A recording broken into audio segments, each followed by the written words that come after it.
Okay അല്ലേ? എന്നാ എന്തെങ്കിലും സ്പെഷ്യൽ ആയാലോ എന്ന് ചോദിച്ചപ്പോൾ അതിലേട്ടൻ പറഞ്ഞു, എന്നാ നമുക്ക് മുഹബത്ത് ക ഷർബത്ത് ആക്കാന്ന്. അത് കേട്ടപ്പോൾ തന്നെ ഞാൻ ഓക്കെ പറഞ്ഞു. എന്നിട്ട് ഞങ്ങൾ അപ്പം തന്നെ പോയി സാധനങ്ങളൊക്കെ വാങ്ങിയിട്ട് വന്നു. എന്നാ പിന്നെ നമുക്ക് വെച്ച് താമസിപ്പിക്കേണ്ട പണി തുടങ്ങിയാലോ?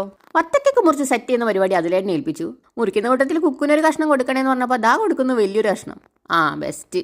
അപ്പം ആദ്യം തന്നെ വത്തക്ക ഇങ്ങനെ കുനുകുനാന്നരിഞ്ഞിട്ട് അത് 2 ഗ്ലാസ്സിലേക്ക് മാറ്റി. എന്നിട്ട് അത് രണ്ടിലും കുറച്ച് പഞ്ചസാര വീതം ഇട്ടിട്ട് വത്തക്ക ഇങ്ങനെ കച്ചാന്ന് മിക്സ് ചെയ്ത് ഇത് റെഡിയാവുന്നതിന് മുന്നേ കുക്കുവിൻ്റെ വക ഇവിടെ ഒരു തണ്ണിമത്തൻ ജ്യൂസ് റെഡിയാവുന്നാ തോന്നുന്നേ. ഞാൻ കുറച്ച് കസ്കസ് വെള്ളത്തിലിട്ട് ആദ്യം മാറ്റി വെച്ചിട്ടുണ്ടായിരുന്നു. പക്ഷെ അത് ഇടണോ വേണ്ടെന്നൊരു കൺഫ്യൂഷൻ. സാധാരണ ഇടാറില്ല എന്ന് അതിലേട്ടൻ. എന്നാൽ പിന്നെ ഞാൻ എനിക്ക് മാത്രം എൻ്റെ ഇടാന്ന് പറഞ്ഞപ്പോൾ എന്തായാലും എടുത്തതല്ലേ, എന്നാൽ പിന്നെ അതിലേട്ടൻ്റെ ഇട്ടേക്കുന്നു. ആഹാ ഇപ്പം അങ്ങനെ ആയാ പിന്നെ പാവല്ലേന്ന് വിചാരിച്ച് ഇട്ട് കൊടുത്ത്. അതിന് മുകളിൽ കുറച്ച് ഐസ് ഇട്ട് കൊടുത്തു. അമ്മോ നല്ല തണുപ്പ്. 2 ഗ്ലാസ്സിനും തുല്യ അളവിൽ പാൽ ഒഴിച്ചിട്ട് അതിന് മുകളിൽ 2 സ്പൂൺ റൂഅഫ്സ ഇങ്ങനെ ഒഴിച്ചു കൊടുത്തു. എന്നിട്ടൊരു കലക്കങ്ങ് കലക്കി. സംഭവം ഓൾ സെറ്റ്. മോനെ അടിപൊളി ടേസ്റ്റ് ആയിരുന്നു കേട്ടോ. അപ്പം എല്ലാവർക്കും ഈദ് ആശംസകൾ.